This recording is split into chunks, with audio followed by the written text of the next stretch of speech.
बियत बखैर। उम्मीद है कि आप सब खैरियत से होंगे और आज मैं आप सबके साथ शेयर कर रही हूँ अपनी वापसी का सफ़र। कलात में एक दिन गुजारने के बाद, अपने अजीज़ व अकारिब से मिलने के बाद और इन्जॉय करने के बाद और सुकून फ़ील करने के बाद अब वक्त आ गया है कि मैं वापस कोयटा की तरफ चलूँ, क्योंकि अभी कोयटा में भी बहुत सारा काम रहता है।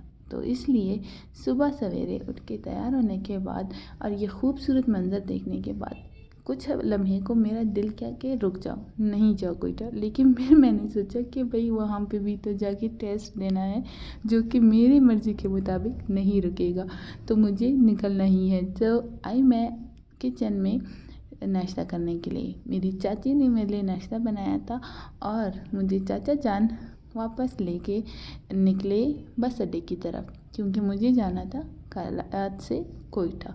तो ये आज का जो मेरा सफ़र है, इसमें मैं आप सबको फिर से ट्रैवल करा रही हूँ कलात टू कोयटा। वही सेम रास्ता, वही मुश्किलात, लेकिन आज देखो मेरा सफ़र जो है, मैं सबसे पहले आई हूँ सबसे पहले आई और सफ़र शुरू करने का तो सोचा, मुझे लगा कि सफ़र अच्छा होगा, उम्मीद भी यही थी। लेकिन कुछ ऐसा हुआ मेरे साथ कि जिसकी मुझे तवक्का नहीं थी। मेरे चाचा को मैंने कहा था कि मुझे वैन में भेज दे, जल्दी पहुंचूंगी।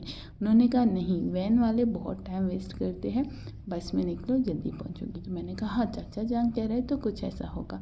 और ये देखिए सुबह सवेरे बच्चे भी स्कूल जा रहे हैं, सब मेरी तरह है, किसी का दिल तो नहीं कर रहा जाने को, लेकिन जा रहे हैं। ये जो मैं आपको दिखा रही हूँ, ये पहाड़ नहीं है, ये मीरी है। मीरी जो है कलात का किला था। ये वो जगह था जहाँ पे एक कच्चा किला बना हुआ था और ये जो है एक मज़ार है, गौस का मज़ार इसको कहते हैं, कुछ इस तरह से है। लोग यहाँ पे ज़ियारत करने भी आते हैं। तो चले मैं आपको मीरी के बारे में कुछ बताती हूँ।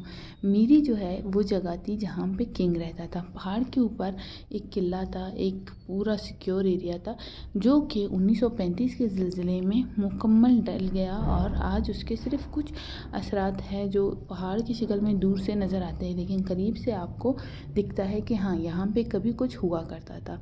इसकी तस्वीरें भी है, तो अगर आप गूगल पे सर्च करेंगे तो आपको कुछ इमेज मिल जाएंगे। खैर, अल्लाह अल्लाह करके बाकी मुसाफिर को पिक करने के बाद हमारी गाड़ी रवाना हुई कलात से कोयटा की तरफ। लेकिन कोयटा पहुंचने से पहले बहुत कुछ था जो देखना था, और अभी जो मैं आपको दिखा रही हूँ ये अभी तक हम कलात में हैं। चलते चलते एक पॉइंट पे मेरी आंख खुली तो मुझे पता चला कि बस रुक चुकी है और साथ में ही एक बस खड़ी थी जो शायद कराची से आने वाले मुसाफिरों को कोयटा की तरफ लेके जा रहा था। लेकिन ये बस ख़राब हो चुका था, तो अब हमारा बस वाला जो है इनको पिक करा था और इसके चलते 1 घंटा लग गया। कोई नखरा करा तो कोई क्या, मतलब चलते चलते टाइम इतना वेस्ट हो गया। जब तक कि उसने अपने बस को भर नहीं दिया अच्छे से लोगों से, तब तक वो निकल नहीं रहा था। तो खैर अल्लाह अल्लाह करके फाइनली हम निकले और मैंने सुकून की सांस ली कि चलो अब तो हम कोयटा की तरफ जा रहे हैं, अब हम खैर से पहुंचेंगे। तो जो ये एरिया है जो मैं आपको दिखा रही हूँ, ये मुंगीचर है। यहाँ पे जो बस ख़राब हुई थी वो भी मुंगीचर था, लेकिन सिटी से थोड़ा सा फासले पर था।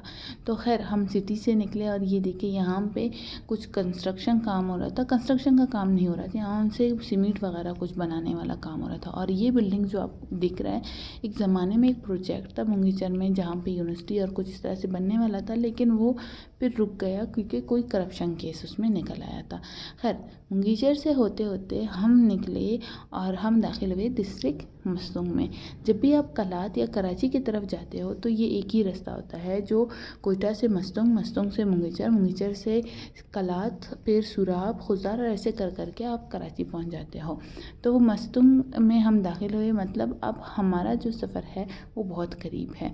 तो यहाँ तक आपको मेरा ब्लॉग कैसा लगा ज़रूर कमेंट करके बताइएगा। मैं खैर खैरियत से कोयटा पहुँच चुकी हूँ और अब हम है कोयटा के बिल्कुल वो वाहिद जो सुरंग है जिससे हम कोयटा में दाखिल होते हैं उसके बिल्कुल करीब। तो इस वीडियो को लाइक, शेयर एंड सब्सक्राइब करना बिल्कुल ना भूलें। अपने व्यूज़ को ज़रूर मुझसे शेयर करें, मुझे ज़रूर बताएं कि आपको मेरे ब्लॉग्स कैसे लगते हैं। मुझे आपके कमेंट्स को बहुत बहुत इंतज़ार रहता है और मैं बहुत दिल से आप सबका शुक्रिया अदा करना चाहती हूँ मेरे सफ़र का हिस्सा बनने के लिए। आप सबसे मुलाकात होगी एक नई ब्लॉग में, तब तक के लिए अल्लाह निगहबान।